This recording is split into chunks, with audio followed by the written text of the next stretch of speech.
Good evening and welcome to Economics 330, Global Trade and Political Economy, City University of New York, MEC. Today is Tuesday, March 3rd, 2026, and welcome to the formal lecture section of today's office hour and lecture. Um, Last week, we began a three-part study of the three theoretical perspectives of global trade. Again, the three major perspectives include liberal, realistic, and historical materialism. And our discussion last week centered on the liberal perspective. This week, this week's lecture will be on the realistic perspective. Realism emphasizes power and national interest and directs more attention to political security than to economic issues. First, realism is the oldest school of thought in international relations, or IR for short. Second, classical realism was the dominant approach to international relations for a very long time. Third, realism is currently a consequential international political economy perspective for two critical reasons. First, the global order is currently challenged, or the rules-based international order, or the liberal order, whatever phrase that tickles your fancy, is currently challenged by two seemingly intractable conflicts. First conflict is Russia's military conflict in Ukraine and Israel's military conflict first in the West Bank and Gaza, and now Lebanon and Iran, sorry. These conflicts have demonstrable characteristics of realism, as their stated objectives are the maximization of power and national interest, while directing more attention to political security rather than to economic issues. Clearly, neither Russia nor Israel, or the United States for that matter, because we are part of the conflict in Iran, has been economically advantaged by this conflict. By the contrary, this week alone, Iran has announced that they are closing down the Straits of Hormuz, which is where about 20% of the world's energy that is transported by sea goes through. And this, of course, is going to continue to create higher prices, and higher prices, as you know, will eventually result in inflation. And energy is that cost that translates into most other goods and services, because most other goods and services have to be delivered to the consumer through resources that cost energy. The second critical reason why realism is currently a consequential international political economy perspective is a perceived decline of US economic hegemony vis-a-vis emerging powers such as China, and about the relative merits of government involvement in the market. These issues have become even more pressing due to the ongoing heightened debate even among American NATO allies on US tariffs. Furthermore, this increased involvement by governments in the market is also at the foundation of the debate over global competition. And it's not just the United States. China's reliance on what many of its trade partners consider non-market economic practices, or NME, is a textbook example of emphasis on maximization of power and national interest. With respect to non-market economic practices, China's international trading partners argue that many of China's exports do not operate on market principles of cost or pricing structures, and as such, these exports do not reflect the fair value of the merchandise. These trade partners further argue that China's state subsidies, especially on export products, leads to non-market economic practices, which causes misalignment between price and production costs in the global economy. And this impairs the efficient operation of the free market system. As you will recall, we had in a previous class discussed the theory of comparative advantage, which is the ability of a country to produce a good or service at a lower opportunity cost than its trading partners. Comparative advantage is therefore a key economic principle that explains why countries can benefit from trade, or even when to trade for that matter. Thus, a misalignment between price and production due to non-market economic practices can unduly advantage a country over its trading partners, and worse, distort efficiency of markets and create economic inefficiencies in the global trading system, which is why countries in the European Union, and I think also Brazil, continue to complain that China is dumping its overcapacity in electric cars on their markets and thereby destabilizing their local auto manufacturing sector. More recently, China has also demonstrated a willingness to leverage economic dependencies on its processed rare earth elements. Rare earth elements are, or you could also hear people sometimes refer to it as critical minerals. They are input products in most technologies that we use today, not unlike the computer you're watching this lecture on or the cell phone that you make calls on. So China has demonstrated a willingness to leverage economic dependencies on its processed rare earth elements, of which China controls, I think, about 90% of the market. That processed rare earth processed rare earth elements that come to the U.S. market. So China is demonstrably and flagrantly leveraging economic dependencies on its processed rare earth elements to attempt to coerce countries who challenge its geopolitical ambitions. And Japan knows this all too well. So, of note, two major strains of realism are relevant to the study of international political economy. The first strain, which largely neglects economics, sees little connection between economics and politics. The second strain of realism is more attuned to economic political linkages. Now that we've covered the basics, here are your learning objectives for the week. And at the conclusion of this module, you should be able to explain the realistic view of international relations. As such, you should know that realists view international relations from a competitive and conflictual perspective.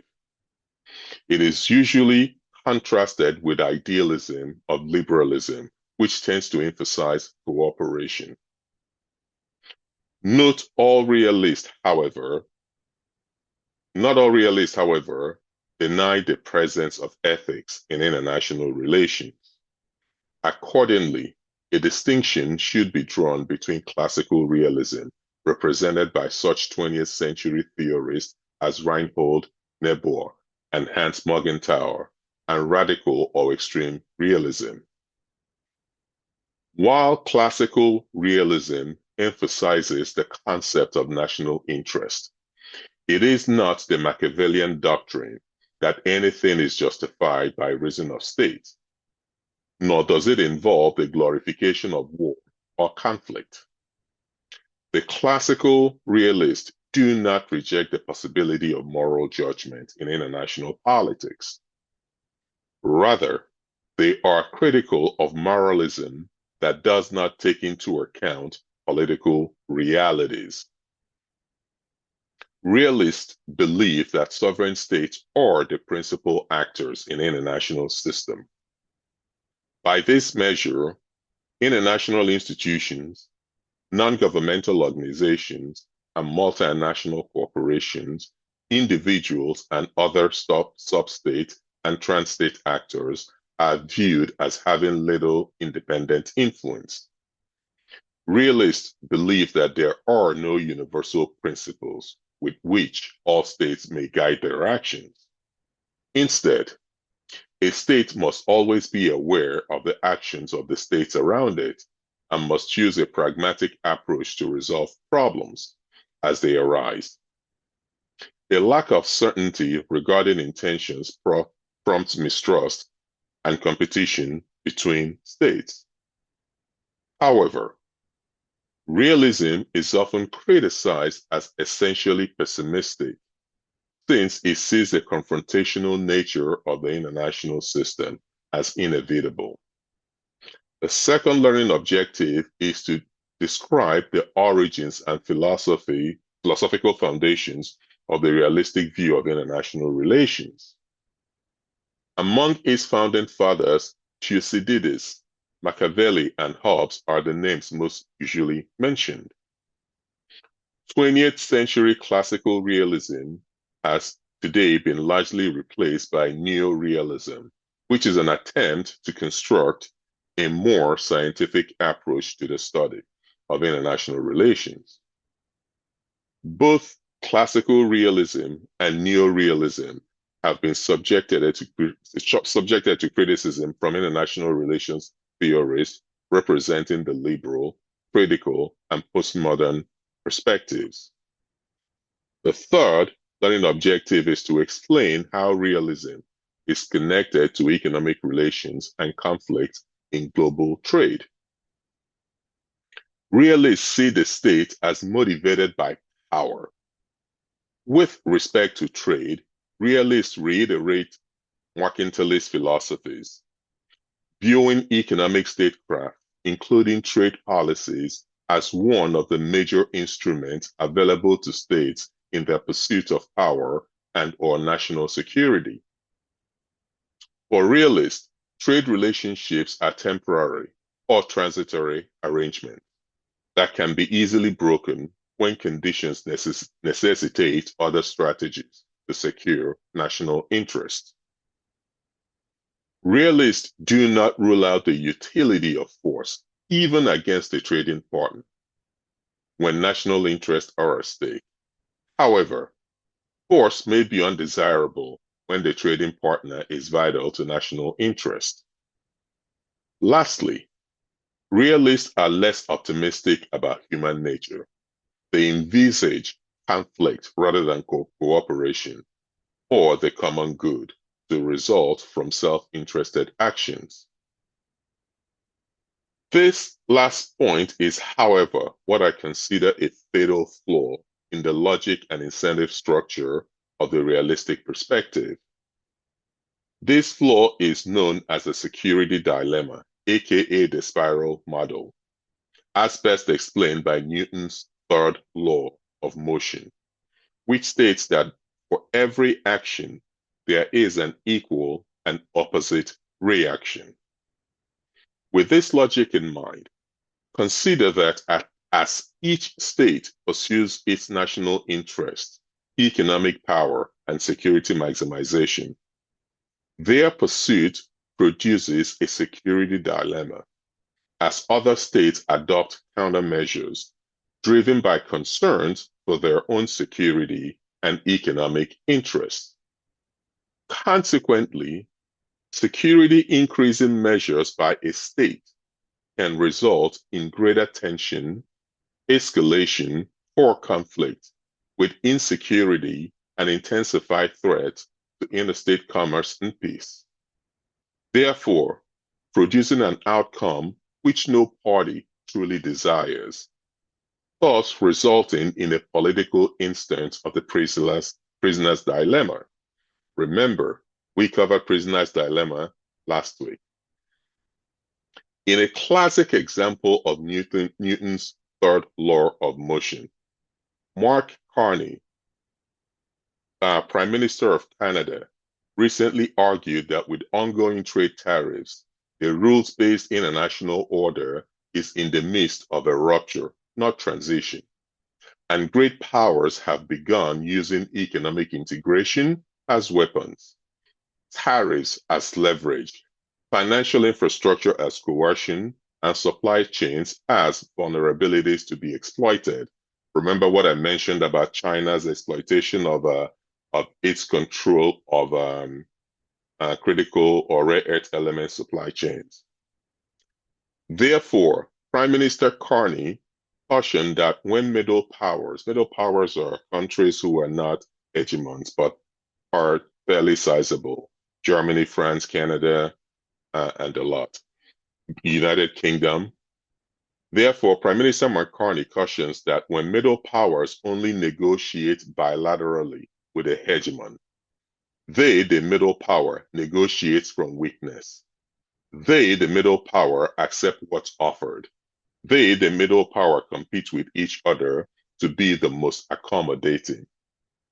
He argues that this is not sovereignty, according to Carney. It is a performance of sovereignty while accepting subordination. In a world of great power rivalry, the countries in between or the middle powers have a choice: compete with each other for favor or to combine to create a third path with impact. So Prime Minister Carney's argument is that middle powers, right, in this rivalry, in this utility maximization realistic framework, where each hegemon tries to maximize opportunities, that middle powers can compete, right, with each other for favor from the hegemon, or they can combine, join forces to create a third path with impact. Crucially, this call to action for middle powers by Prime Minister Carney is a classic example of equal and opposite reaction to power maximization under the realistic perspective in international political economy. Ultimately, long-term mitigation measures for intensified threats to interstate commerce and security will require a rules-based international order.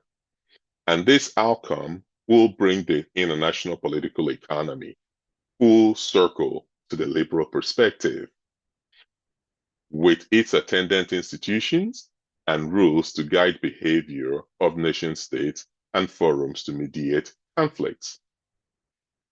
This concludes the formal section of this week's lecture. Kindly note that next week we will cover the critical perspectives in international political economy. And with that, I'll end the recording and we'll transition to Q&A. Thank you.